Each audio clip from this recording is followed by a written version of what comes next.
One of the big areas of confusion when it comes to love is what causes us to love someone. I mean, why do people think love happens? Or how do people think love happens? That concept is pretty lost in our culture. And how I know it's lost is because when love doesn't occur, and doesn't occur as deep as we want it to, we start looking for some pretty wrong answers. I know this is very simple, but let me tell you, in my opinion, there are three models. There's three models for love in this culture. Those three models have two of them that are wrong. Two of them, the think is wrong on them. One I call a 1 to 3 year marriage. It basically has this concept. You ask a couple, why are you in love, or why would you be in love for a lifetime? The first one is built around this concept. We love someone if they meet our needs well enough. It's almost the idea that love is like a magnet, and you get the right person who steps into your life and meets your needs. It's almost a magnetic response. And you don't have much choice. You love someone because they step into your life and meet your needs. Guess you could probably tell where this goes. So why do we fall out of love with someone? It's because they don't meet my needs well enough. If they would meet my needs well enough, I couldn't help but love them in this more magnetic way. You see, this view is the cheap high school romance. It's the guy who leans and the girl who leans, and they kind of got a hole in their chest. So why does she fall in love out of 600 to 800 or 6,000 boys in this high school? Why does she fall in love with this one? And it's because he stepped into my life and he began to invest in me and he caused me to love him. You ask him, why'd you choose her? Out of the 5,000 girls, why did you choose her? And his answer is something along the line of, wow, just the way she treated me, the way she deals with me, what she does for me, I can't help but love her back. It's the number one reason seniors get married at college. He leans, not quite happy in life, a little left-footed, might have joked about how everybody else has bit the dust and gotten married, but he's out there on his own. But on the inside, he's a little tired of doing his own laundry, tired of his own meals, tired of the hassle of dating, tired of how life goes. And he kind of leans, and she kind of leans, and they'll find each other in their senior year of college. And they'll fall in love, and they'll be in love because, wow, just how they treat each other is so wonderful. Here's the problem. I've met with a gazillion of those 1 year, 3 years into the marriage. You see, when they got married, he made her feel pretty enough and skinny enough and talented enough and well-liked enough, and now they live in a house in some apartment, and she's putting her makeup in the morning, and the woman she looks at in the mirror doesn't feel pretty enough or skinny enough or talented enough or well-liked enough. They've been married 6 months, a year, 2 years, 3 years, and the hole in the chest is back. And she always had this concept that if you married the right guy, well, if the hole's back, the question has to arise, did I marry the right guy? The belief that love is caused by how someone else treats me moves you to the natural conclusion of, well, of course I don't love them like I should. Of course my emotions aren't deep. Because they're failing. In fact, this one, marriage number one, this first one, I'll love you if you meet my needs.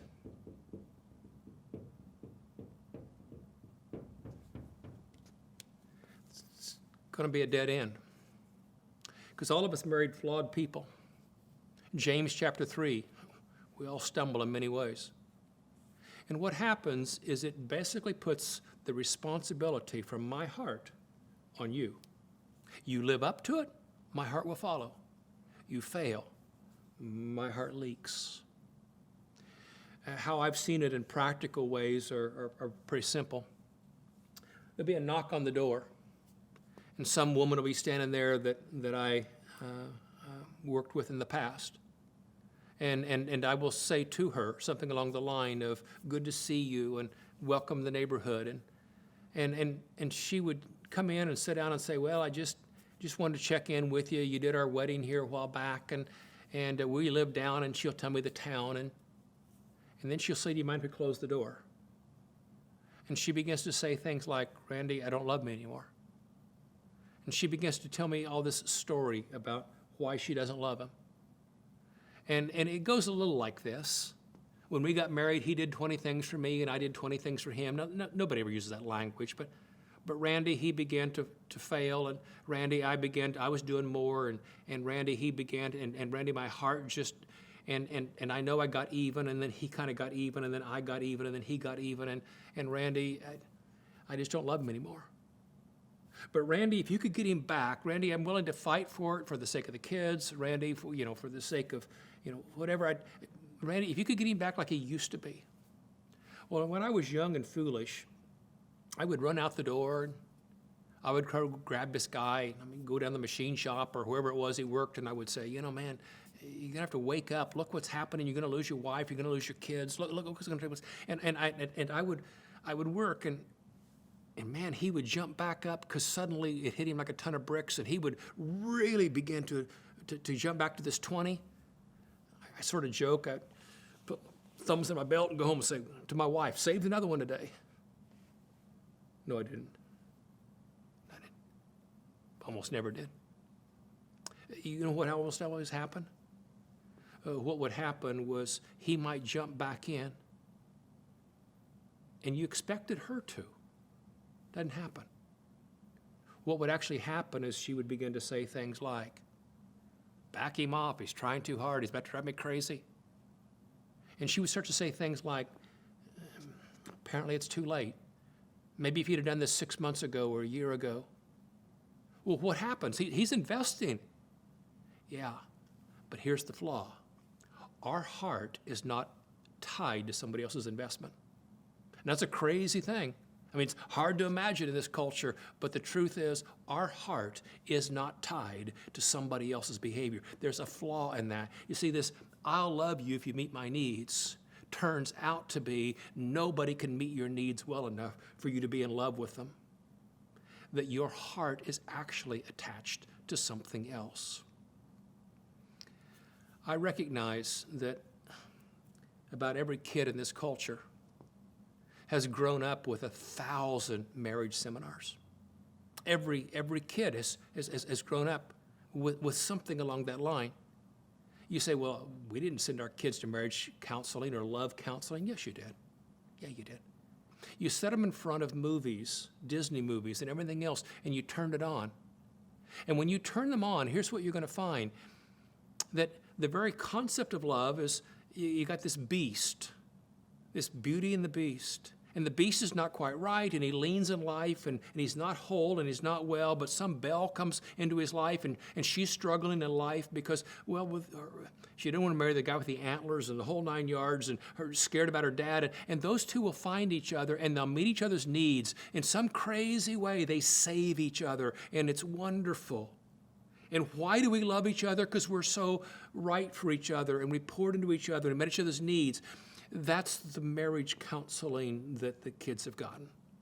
That if you're Ariel and you're under the sea and you're struggling with your world and you struggle with daddy issues and all the stuff that are going on in life, but it's the face above the water. If you can just get with the face above the water. So what happens is two needy people who lean in life, who are not whole, who say, wow, we'll meet each other's needs and we'll be in love. And if you meet my needs well, I can't help but love you, and vice versa. Real life can't handle it. We'll have feet of clay.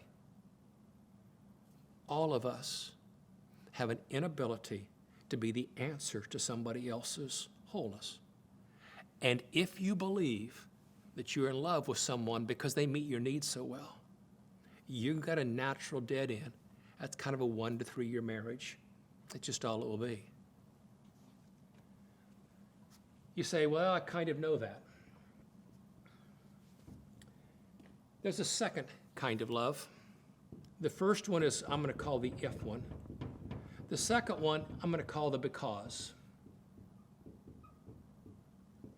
There's a second reason we think we're in love with someone, and it sounds much better. The if one sounds very shallow. I'll love you if you meet my needs. We all kind of recognize there's something broken with that.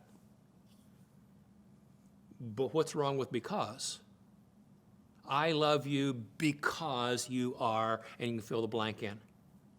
The culture lives on that one. I call the first one up here a 1 to 3 year marriage. This one, quite frankly, is about a 5 to 8 year marriage. Well, what's wrong with I love you because? Oh, it's not hard. It's not complex. Because, by the way, I'm not opposed to because for a dating base. Because works for dating. It does not work for marriage.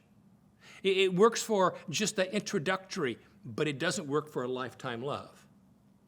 Here's what because does. Because basically draws a box. Every person draws a box, and within that box, they put 8 or 9 traits. These are the kinds of traits I really admire in someone. These are the kinds of traits I really, really appreciate. And so this box of 8 or 9 traits, it can be anything. Let's pick lighthearted, witty, and fun to be around. Let's pick somebody as very gentle and quiet spoken. I don't know how you fill them in, but most people have a box. And this is what I really admire. This is what I like in a person. Nothing wrong with taking that box, but you begin to date with that box and go, ooh, not you. Ooh, not you. No, not you. Ah, you're the one. And you go, well, that's terrific. You find somebody who is compatible to you. Find somebody with common interest to you. You find somebody that's sort of what you like. And so here's what you have.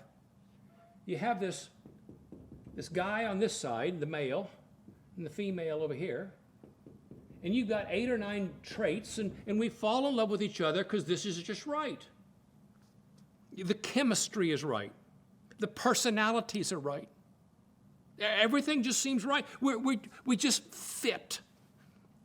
And I'm dating and marrying my best friend, and isn't that wonderful? No?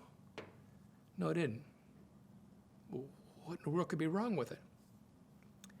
It can't handle time. Let me take the same story I gave you a second ago. Let me put a mild twist on it. She comes and she knocks on the door and she said, Randy, can we talk? And she closes the door and she begins to cry. When my kids ask me what I did for a living, or my grandkids ask me, I'm going to tell them I made women cry for. That's what I've done. And she begins to cry. And after she cries for a little while and she goes, I'm sorry, I didn't mean to do this, then she'll get mad. Sort of joke, women's tears and women's anger are pretty closely related. And then she'll say things like, Randy, I just don't love him anymore. Now, I'm going to put a little different shift on this one. She'll say, Randy, he changed. Randy, ever since his brother moved to town, he's changed. Or Randy, ever since he got that new job, he's changed. Or Randy, and begins to describe. And I'm going to take one trait, lighthearted, witty, and fun to be around off these. See, she married a 21, 24-year-old kid, and that was one of his traits, lighthearted, witty, and fun to be around. You realize, don't you, we change a little in personality every 6 months? I give you a personality test. You're not exactly who you were 6 months ago. Let's take a series of 6 to 8 months of lighthearted, witty, and fun to be around. Truth is that trait changes. Oh, it's pretty simple. Let's take right here. Right here, I had a good buddy killed in a motorcycle wreck. What happened to Mr. Lighthearted, witty, and fun to be around? Right here, they handed him a baby in the hospital. And somehow being a father hit him like a ton of bricks. And right down here, he began to supervise 20-some employees at work. And right down here, he lost a parent. And right down here, they found a little knot on his neck, and they call it benign, but we have to watch it. You see, she married a 21, 24-year-old kid. She's got a 34-year-old man. That's no longer his box. Not only has one changed, but they have all changed. Slightly. You see, my wife married a guy who fit this box. But with time, I'm a little different guy. I'm confident that Julie went by other guys and went, nah, not exactly that box. No, not that box. But I'm confident the man she married actually in some crazy way became more like the very guy she walked by and said, no, not that box. On a personal level, when I was a student, everybody would call me happy-go-lucky and said I was very social. And I was. And that's genuine. That's who it was. But the years, by my late 20s, by my 30s, I was a different guy. I liked the guy I was. I wasn't a crisis. But I was, in my college years, to go jump in a car at 9:30 or 10 o'clock at night and drive a couple of hours to a restaurant and come back and be there at 5 o'clock the next morning and go to work and those sort of things. I was highly social. My wife is now officially married to a brown paper sack. My perfect thing is to go home and work my workshop and be in a quiet evening at home. In some crazy way, if I never went to another party again, it probably wouldn't stress me out.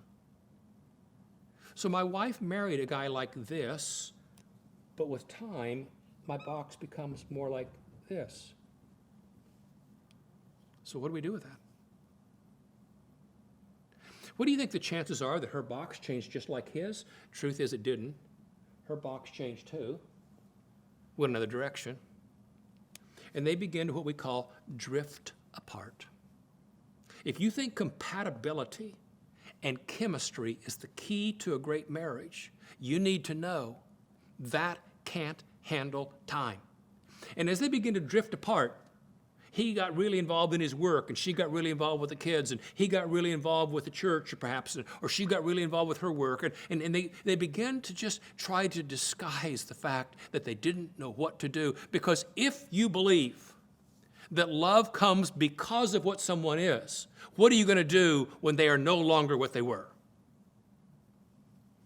I sort of joke, but dating in America reminds me a little bit of the process of picking out pups. Sounds highly technical, doesn't it? This is hypothetical, but if you were to come to my garage and pick out a pup, you'd say, I don't want that one, its ears fall over funny. No, I don't like that one because it's coloring. No, I don't like that one, it's too big. No, I just don't like that one. So then you pick up on pup and go, oh, this is it. This is the one that you post 70,000 pictures on Facebook and Instagram. You go, this is the one. Look at this pup. And you fall in love with that pup. So you take that pup home. How long have you had it at home before its ears fall over funny like the one you didn't want? And how long before its coloring changes like the one you didn't want? And how long before it's the size of the one that was big you didn't want? I live in a pretty small town, relatively speaking. And they say we have about 8,000 to 9,000 abandoned animals every year. Why is that? Because people were in love with it when it fit the box. But when they changed apartments and things changed, or the animal changed, or the kid's interest changed. You see, love is a chemistry and love is compatibility. You better need a starter marriage. And then you better get another marriage after that. And you better get another one after that. And you better rotate them through almost like you would trash bag sacks. This doesn't work. This is not why you fall in love. It may be why you date someone and why you maybe made the decision to move to a lifetime love, but this is not it. I can't tell you how many couples I've chased down through the years where I've gone and I've wept almost and sat in front of her desk and said, don't leave your husband, don't leave your kids. And she would say to him, I've changed. I'm just not the same woman he married. And he's a good man, he deserves someone who can love him, but we're just not the same anymore. I can't tell you how many, I often think of as doctors. And I would say to her, what are you doing to your marriage and your wife? And he would say, she didn't change. I've changed and she didn't. You see, he married this old farm gal who could make macaroni last 3 weeks. Fought him through medical school and the hard things, and now he's running a whole different set of life, and he's spending money a whole other way, and he looks up, and this gal doesn't fit the box he now wants. We drift apart. Compatibility and personality has a shelf life, and that shelf life causes us to be in marriages that can't last for a lifetime. Here's the good news. Those may be what other people have. It may explain why other people have less than what they want. There is an answer to this. It will be a gift to your own home and a gift to those who love you. We'll pick that up at the next session.